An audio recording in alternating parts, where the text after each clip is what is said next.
Hello everyone, welcome back to my channel.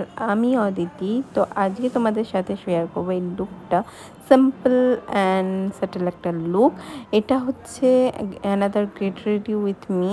তো খুবই সিম্পলভাবে আমি একটা রেডি হয়েছিলাম। আমাদের এখানে মনসা পুজো ছিল, তো ওই দিন আমার উপোস থাকে। তো সেই জন্য জাস্ট একটু সেজে গুজে রেডি হয়েছিলাম। রাত 11টা থেকে পুজো শুরু হয়, সারাদিন উপবাস। সেই জন্য যতটুকুন পেরেছিলাম একটা মিনিমাম মেকআপ করার চেষ্টা করেছিলাম, কেননা ওখানে ভীষণ সুন্দর মায়ের রূপ, মায়ের প্রতিমা অ্যান্ড এইরকম একটা অনুষ্ঠানে সবসময়ই সেজে গুজে থাকতে মন করে। তো এটা বিয়ের পর আমার ছিল ফার্স্ট মনসা পুজোর উপোস। বিয়ের আগেও আমি করেছি, কিন্তু এটা বিয়ের পর ফার্স্ট। তো আমি একটা সিম্পল লুক করছি, দেখতেই পাচ্ছো। তো যেহেতু রাত্রিবেলা ছিল সেহেতু আমি ফাউন্ডেশন ইউজ করেছিলাম। তাছাড়া আমি সাধারণত খুব একটা ফাউন্ডেশন পছন্দ করি না, মানে নর্মালি এরকম একটা লুকের জন্য। তো এখানে আমি ফাউন্ডেশন ইউজ করেছি ফরএভার 52, আমার favourite foundation, one of my favourite অবশ্যই। কেননা এত সুন্দর, সেটাকে তুমি ফুল কাভারেজও করতে পারো, আর অল্প ইউজ করে লাইট কাভারেজও ওই মানে দেয়। সেহেতু দেখতেই পাচ্ছ একটা সুন্দর কাভারেজ দিয়ে দিয়েছে। এবং আমার যেহেতু ডার্ক সার্কেল আছে, না খেয়ে আরও বেড়ে গেছে মনে হচ্ছে, তো সেহেতু আমি ডার্ক সার্কেলটা কভার করার জন্য এখানে ফেসেস ক্যানাডার একটা কনসিলার ইউজ করেছি, যেটা আমার স্কিন কালারের সাথে ম্যাচ করে, হাইলাইটিং করার জন্য না, জাস্ট আমার ডার্ক সার্কেলটাকে হাইড করার জন্য। এরপর ফুল ফেসটাকে আমি পাউডার দিয়ে সেট করে নিয়েছি।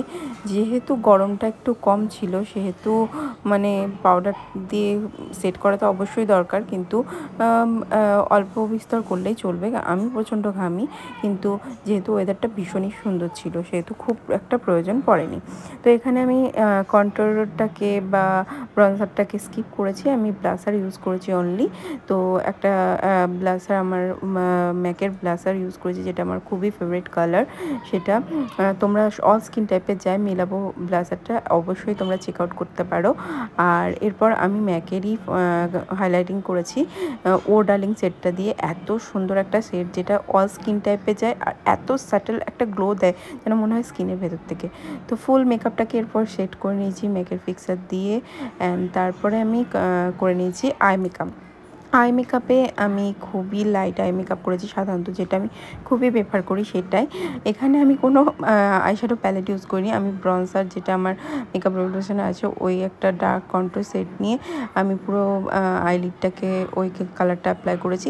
তারপরে আমার মনে হচ্ছে ওই কালারটা ঠিক ভালো লাগছে না, তারপরে আমি একটা পিঙ্ক কালারের ব্লাশার দিয়ে সেটাকে আমি আইলিডে অ্যাপ্লাই করেছি, এবং সমস্তটাকে একটা ট্রানজ্যাকশন ব্রাউন কালার দিয়ে ব্লেন্ড করে নিয়েছি, যাতে কোনো হার্শ লাইন না দেখা যায়। এরপর আমার আয়ের নিচে পোর্শনে সেম প্রসেস অ্যাপ্লাই করেছি, একটা ডার্ক ব্রাউন কালার, এবং তারপর আমার ওই পিঙ্ক কালারের যে ব্লাশারটা ছিল সেটা দিয়ে আমি নিচের পোর্শনটাকেও অ্যাপ্লাই করে নিয়েছি। এরপরে আমি অ্যাপ্লাই করেছি কাজল। এটা অনেকে স্কিপ করতে পারো, কিন্তু আমার মনে হয়েছিল মেকআপটা ফুল কমপ্লিট লাগছে না কাজল ছাড়া। তো আমি কাজল ইউজ করে নিয়েছি আমার ওয়াটার লাইনে, টাইট লাইন করে নিয়েছি, আপার ওয়াটার লাইনে এবং লোয়ার ওয়াটার লাইনে দুই, এবং ওটা একটা ব্রাশের সাহায্যে জাস্ট একটু স্মাচ করে নিয়েছি। ব্যাস কমপ্লিট আই মেকআপ। এরপরে অ্যাপ্লাই করে নিয়েছি লিপস্টিকটা আমি অ্যাপ্লাই করেছি এখানে হালকা পিঙ্ক নিউড স্টাইলের, কি দুটো লিপস্টিক অ্যাপ্লাই করে। তো এই হচ্ছে আমার ফাইনাল লুক। তোমরা জানিও কেমন লাগলো। খুবই স্যাটেল একটা লুক, খুবই কমফোর্টেবল একটা লুক। তোমরা ট্রাই করতে পারো, আশা করি তোমাদের ভালো লাগবে। আবার দেখাবে নেক্সট ভিডিওতে। Bye bye.